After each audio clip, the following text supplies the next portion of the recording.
Hi, I'm Streaky from Streaky.com. Today I'm reviewing the U473A compressor from Neumann, vintage gear.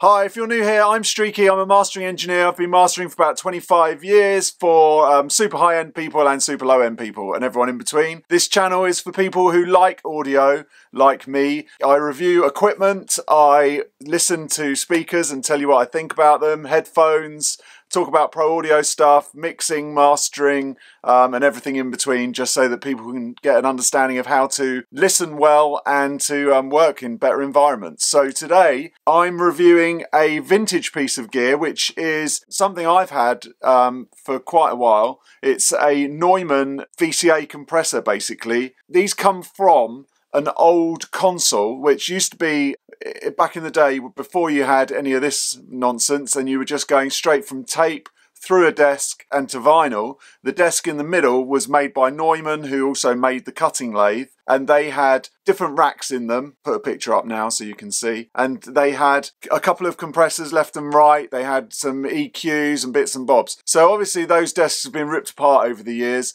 and I've grabbed a couple of these because as soon as I listened to them for the first time, I just used them pretty much on everything. So the sound of these would have been used quite extensively through the 70s up until sort of mid-80s, early 90s time on most vinyl that was cut, because obviously everything went through the Neumann desk. These were in line. You didn't just have sort of things in and out, you know, like you do now where you switch things in and out. You would just use the bypass. So the sound of these is that kind of 70s sound. Now let's just run through briefly what they have on there. There's two different versions. There's an A and a not an A, and I think the difference between the two is the fact that one has mono stereo switch and this one, which is the A, has a de-esser and limiter switch. So that's the only difference between the two. So going from the top down, there's a bass cut there at the top, which is great. That's about 150. Then you've got a de-esser or limiter button, which I just said about. So that's like a filter that's just going to concentrate on the high end. So the threshold and everything is just on the higher frequency range. You've got the different ratios, which is 1 to 5, 2 to 1, 3 to 1, 5 to 1, and then limiter, which is about 10 to 1, I'd say. There is a recovery and a gain makeup. Then there's an attack and an output gain. You can see they're different sort of switches and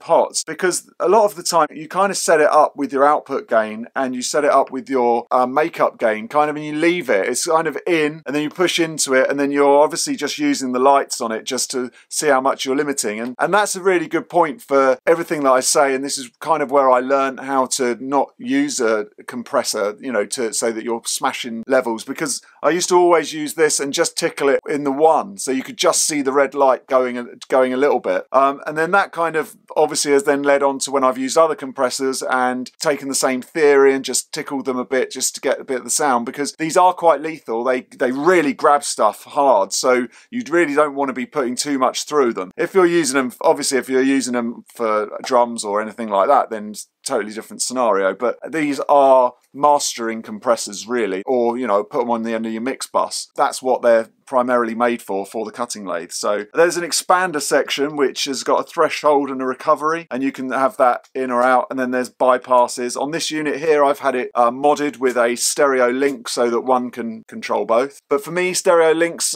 a lot of the time I don't use because they tend to pull the sound in a little bit too tight. I prefer just having the left and right doing their own thing with compressors. So they have their place, obviously. If you do want to pull it in, then yeah, it's good. But most of the time, 80% of the time, I probably don't use a stereo link. Normally these are just little racks, like they're like kind of the 500 series, but they're bigger. So they wouldn't fit into a 500 series, but they were sort of racked up as modules. So if you get a few of them, they look pretty cool if you've got them all next to each other, racked with the EQs and some other Neumann stuff. So yeah, how do they sound? Now, what kind of sound you get out of them? If you think about the kind of 70s sound and the 80s sort of vibe, people would say they're neutral sound. They're really not. I find them really quite aggressive on the mids. So they're really great for like guitars or vocals, really kind of bringing that out and really bringing out those, you know, if you think about vinyl in those days, there wasn't a lot of low subs going on. There wasn't any extreme highs because the lathes couldn't handle it. So very much a kind of NS10 world these come from, where it's all about the mid-range and all about out the kind of, that very English, British,